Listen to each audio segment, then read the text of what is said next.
Baik, Assalamualaikum warahmatullahi wabarakatuh. Perkenalkan, nama saya Sandi Yoga Pratama dengan NIM 190910302026.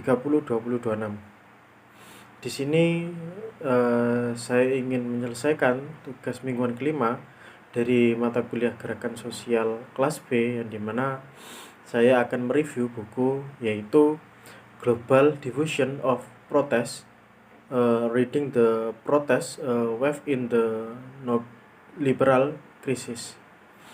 Langsung saja masuk ke dalam reviewnya. Jadi dalam buku ini penulis melihat bahwa beberapa tahun terakhir telah terlihat perkembangan baru dalam pertumbuhan dan penyebaran protes rakyat.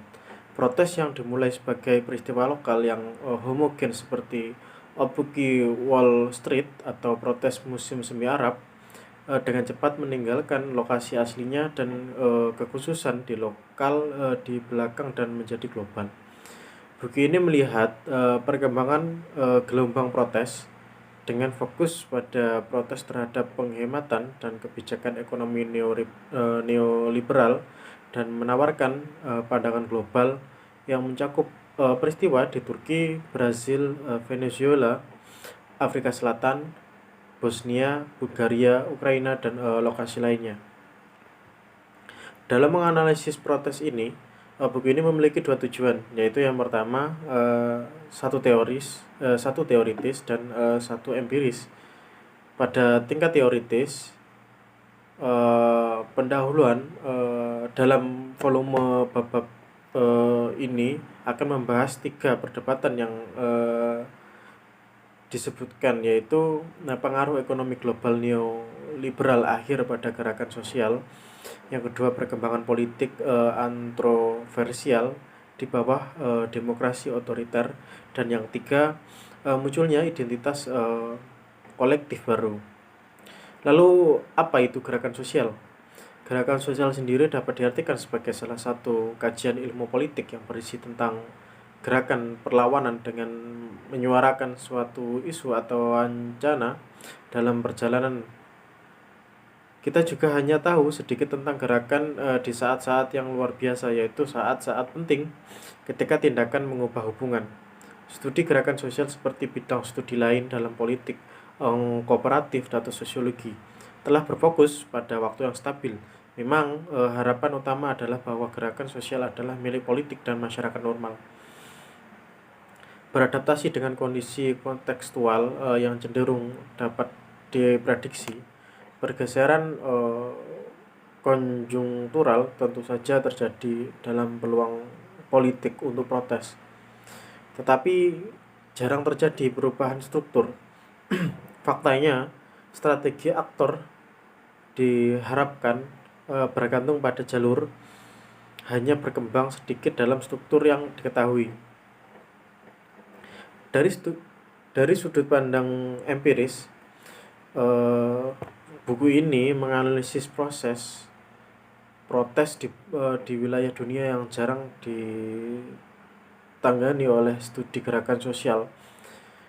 Dengan melihat bentuk framing dan organisasi protes, penelitian ini menunjukkan bagaimana ide-ide penyebaran di daerah di mana gelombang protes pertama kali muncul, dan bagaimana mereka diadopsi tetapi juga disesuaikan dengan konteks baru. Studi gerakan sosial telah mengembangkan perangkat konsep yang berguna untuk menangani tindakan kolektif di waktu normal, yang berarti waktu terstruktur di mana harapan dapat dibangun dengan andal berdasarkan pengalaman kognisi dan hubungan sebelumnya. Selain itu, jenis konteks yang terutama mereka bahas adalah apa yang disebut demokrasi maju dengan negara kesejahteraan maju, sistem kepartaian yang terkonsolidasi, dan kurang lebih atau hukum yang dihormati. Teorisasi seringkali berorientasi pada penjelasan tentang dampak struktur pada tindakan kolektif. Harapan utamanya adalah bahwa protes membutuhkan peluang dan sumber daya untuk berkembang dan sistem politik yang demokratis telah lama dianggap sebagai prasyarat. Lebih jauh, gerakan-gerakan telah dilihat terutama sebagai aktor-aktor nasional. Hanya baru-baru ini mereka ditempatkan dalam arena transnasional.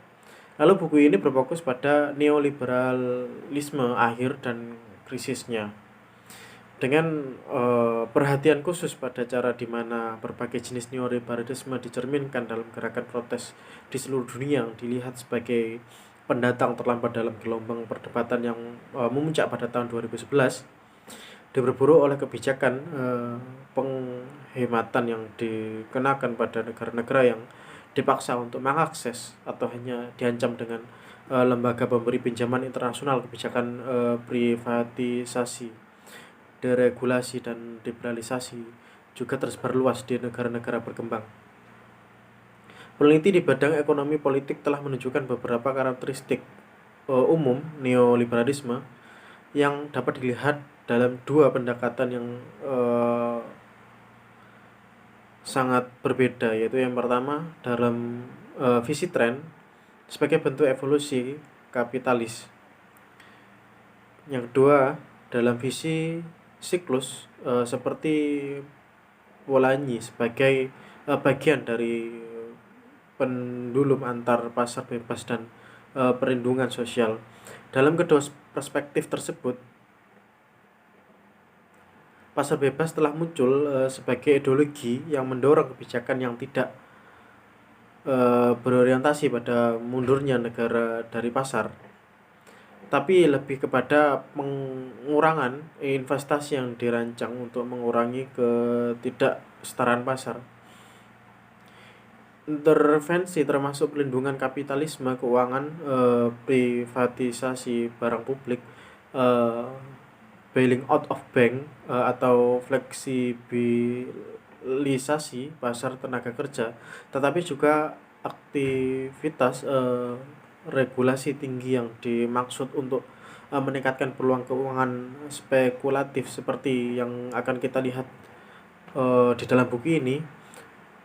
Benar tidak hanya di negara-negara yang paling terpukul investasi, termasuk perlindungan kapitalisme keuangan, privatisasi barang publik, bailing out of bank, atau fleksibilitas pasar tenaga kerja, tetapi juga aktivitas regulasi tinggi dimaksudkan untuk meningkatkan peluang keuangan spekulatif seperti yang akan kita lihat. Ini benar tidak hanya di negara-negara yang paling terpukul investasi, termasuk pelindungan kapitalisme keuangan, privasi barang publik, bailing out of bank, pasar tenaga kerja, tetapi juga aktivitas regulasi tinggi yang dimaksud untuk meningkatkan peluang keuntungan spekulatif seperti yang akan kita lihat. Ini benar tidak hanya di negara-negara yang paling terpukul. Neoliberalisme telah digambarkan sebagai kritik kritis yang secara dramatis mengubah rezim penggabungan politik massa dengan efek dramatis pada sistem kepartean dan institusi negara. Dengan semakin luasnya jangkauan negara-negara yang terlibat dalam gelombang protes, peluang untuk menyelidiki kecenderungan umum dalam keragaman neoliberalisme akhir juga meningkat. Seruan kepada koalisasi kelompok dan kepentingan yang luas adalah salah satu karakteristik umum dari protes tersebut.